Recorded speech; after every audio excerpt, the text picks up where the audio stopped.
Hi friends, ഇന്ന് നമ്മൾ ഉണ്ടാക്കാൻ പോകുന്നത് സോയാ ചങ്ക്സ് ഫ്രൈ ആണ്. അതിനുവേണ്ടി ഒരു ചീനച്ചട്ടിയിൽ വെള്ളം വെച്ചിട്ടുണ്ട് തിളപ്പിക്കാൻ വേണ്ടി. അതിലേക്ക് നമുക്ക് ആവശ്യത്തിനുള്ള സോയാ ചങ്ക്സ് ഇട്ട് കൊടുക്കാം. നമുക്ക് ആവശ്യത്തിനുള്ള ഉപ്പ് ചേർത്ത് കൊടുക്കാം.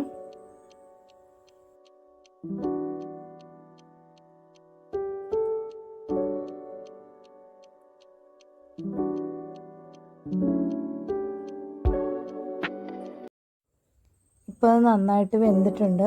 ഇനി നമുക്ക് മറ്റൊരു പാത്രത്തിലേക്ക് മാറ്റാം.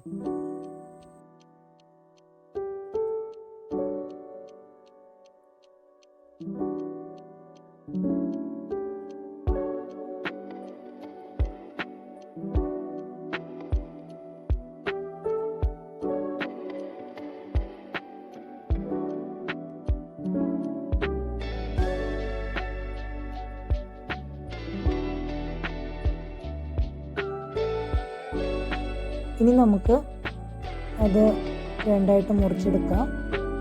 ഞാനിത് രണ്ടായിട്ടാണ് മുറിക്കുന്നത്. നിങ്ങൾക്ക് കുറച്ചും കൂടി ചെറിയ പീസായിട്ടാണ് വേണ്ടതെങ്കിൽ കുറച്ചും കൂടി ചെറിയ പീസാക്കി എടുക്കാവുന്നതാണ്.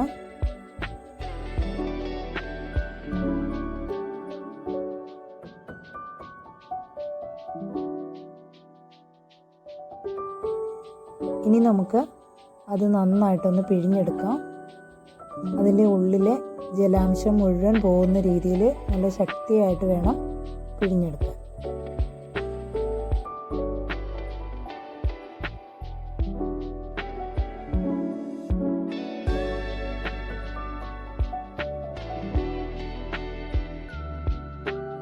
നമ്മൾ കറിയിൽ ചേർക്കാൻ വേണ്ടിയുള്ള സാധനങ്ങളാണ് ഇഞ്ചി, വെളുത്തുള്ളി, തേങ്ങ ചെറുതായിട്ട് അരിഞ്ഞത്, 2 പച്ചമുളക്, സവാള, കറിവേപ്പില എന്നിവ. ഇനി നമുക്ക് ഒരു ചട്ടി അടുപ്പിൽ വയ്ക്കാം. ചൂടാകുമ്പോഴത്തേക്കും നമുക്ക് ആവശ്യത്തിന് വെളിച്ചെണ്ണ ഒഴിച്ചു കൊടുക്കാം.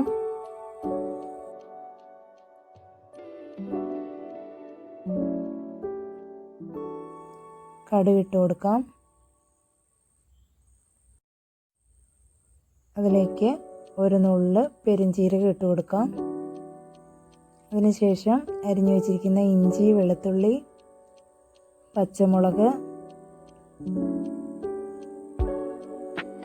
തേങ്ങാക്കൊത്ത്, കറിവേപ്പില എന്നിവ ഇട്ട് കൊടുത്തതിന് ശേഷം ഒന്ന് ഇളക്കി കൊടുക്കാം.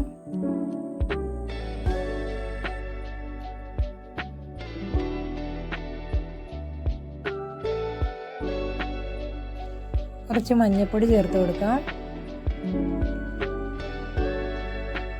കുറച്ച് മല്ലിപ്പൊടി, മുളക് പൊടി ചേർത്ത് കൊടുക്കാം. മീറ്റ് മസാല. ഇനി നമുക്ക് ഇതെല്ലാം കൂടി ഒന്ന് ഇളക്കി കൊടുക്കാം.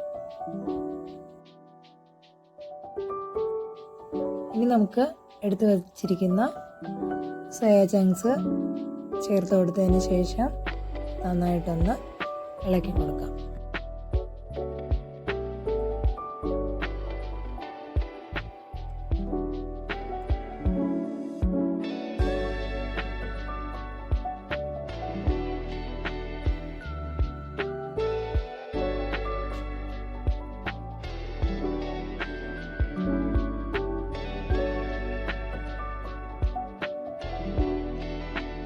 ഇപ്പോൾ അത്യാവശ്യം ഫ്രൈ ആയിട്ടുണ്ട്.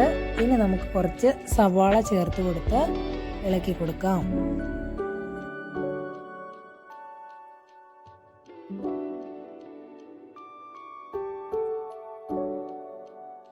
അങ്ങനെ നമ്മുടെ സോയാ ചങ്ക്സ് ഫ്രൈ ഇവിടെ റെഡി ആയിട്ടുണ്ട്. നമുക്ക് മറ്റൊരു പാത്രത്തിലേക്ക് മാറ്റാം. വീഡിയോ ഇഷ്ടപ്പെട്ടെങ്കിൽ എല്ലാവരും ലൈക്ക് ചെയ്യണം, കമൻറ്റ് ചെയ്യണം. Thank you.